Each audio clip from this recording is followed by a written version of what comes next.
Akhurst. I'm the lead adapt psychologist working at Symbiotics.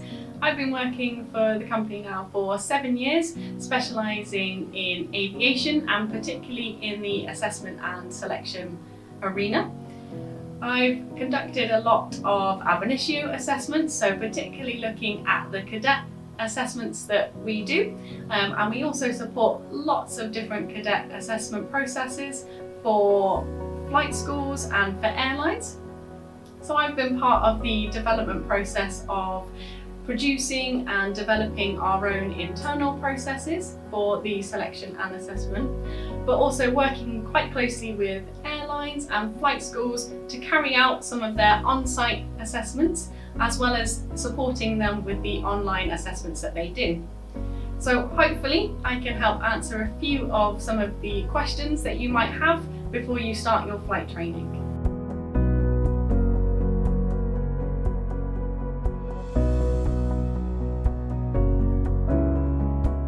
Many flight schools will have an entrance exam or some type of entrance requirements or prerequisites that you may need to pass or to demonstrate before you are able to progress through the training. This is really beneficial for both you and the flight school to make sure that you have the skills and requirements to allow you to progress through the flight training. Different flight schools may have different entry requirements. Some may require you to take an exam or an assessment centre process, and others may require you to go and test your skills elsewhere to demonstrate that you have the capabilities before starting the assessment training with the school.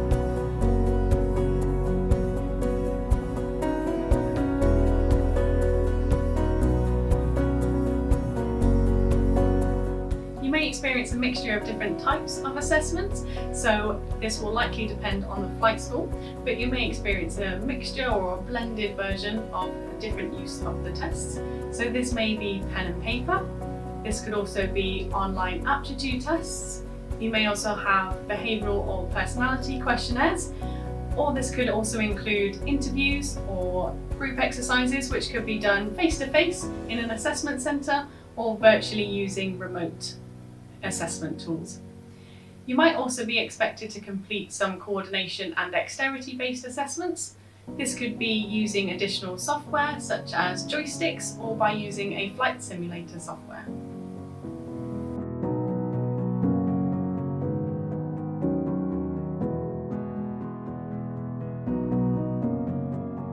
You are likely to experience a mixture of both options depending on the assessment type, the flight school, and also which stage of the assessment that you are at. So you may be expected to complete some personality or behavioural based questionnaires at home. They're completed at home to allow you to complete these in an environment that's more familiar and comfortable for you. You may then be expected to come forward to a flight school or an assessment centre and complete some aptitude based tests. It's likely any aptitude-based tests would be invigilated, so this may take place at a flight school or an assessment centre. Similarly, if you're moving on to different stages of an assessment process, you may then have to have a face-to-face interview or group exercise, or again, these may be completed at home using remote assessment tool solutions. You may also have to come into the flight school if you're required to do any coordination and dexterity type tests, as this may be using equipment and additional software for joysticks and flight simulator based tools.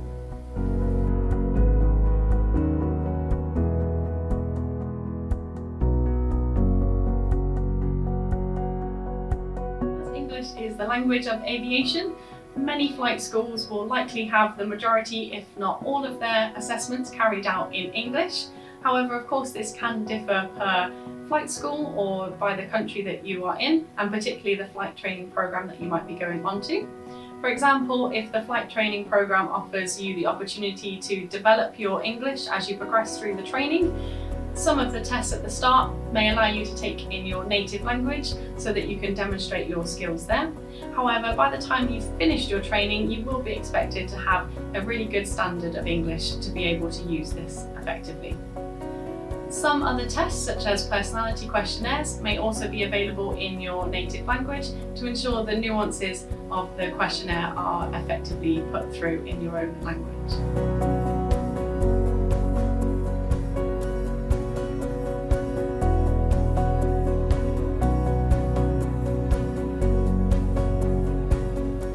Many flight schools will not expect you to have a really advanced or high level of technical or aviation understanding. You may be expected to have a more basic or general overview about aviation, or in particular the mathematics and physics that go behind aviation. So for example, in a maths or physics-based assessment that you do, you may be asked some aviation-related questions that look to understand the context behind this, such as flight time, lift, drag, or any other relevant principles.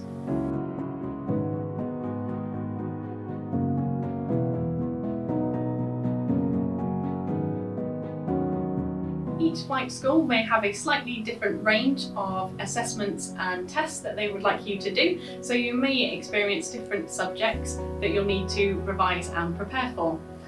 You'll likely be assessed on your maths and physics understanding. You may also experience tests and other assessments around cognitive reasoning. So what we mean by cognitive reasoning is looking at your spatial awareness, your working memory, and other items such as verbal and numerical reasoning. You may also be assessed on your coordination and dexterity, as well as perhaps some more personality and behavioural based questionnaires as well.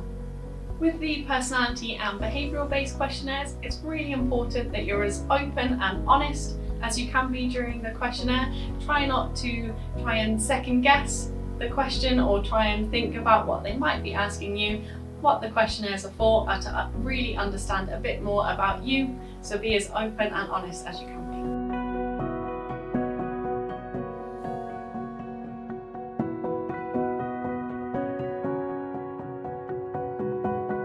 Some flight schools may want to assess your level of physical coordination and manual dexterity. This is to make sure that you have the physical skills and level of coordination required to be able to progress through the level of flight training that you'll be going through.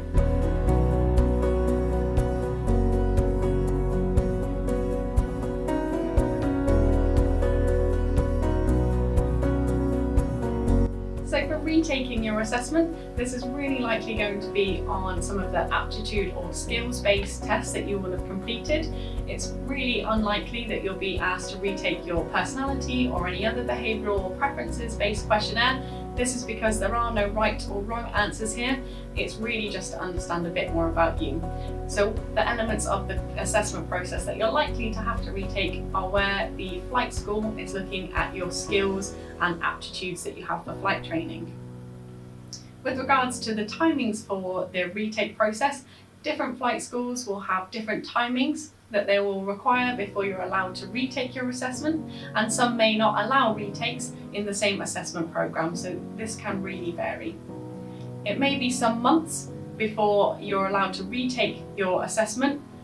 That's to ensure that you have enough time to prepare and revise so that you can develop on any areas of weakness that you had at the first assessment attempt. It's really important as well that you try and get some feedback on your first assessment, as there are lots of reasons why you may have initially not passed the first criteria. So getting that feedback can make sure that you really focus on the area of weakness that you need to develop in order to reach the required standard.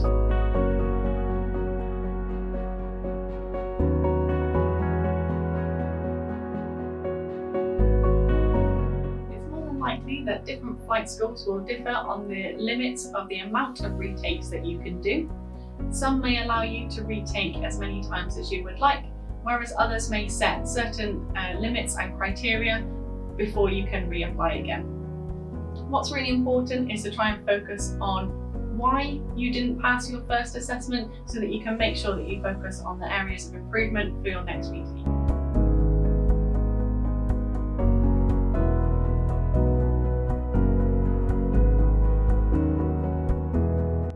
Recommended between each retake may vary slightly depending on the flight school and the part of the recruitment stage that you are at through the assessment programme.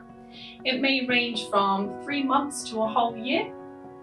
It's really important to have that time in between each retake so that you can really focus on developing your skills in time for your next retake.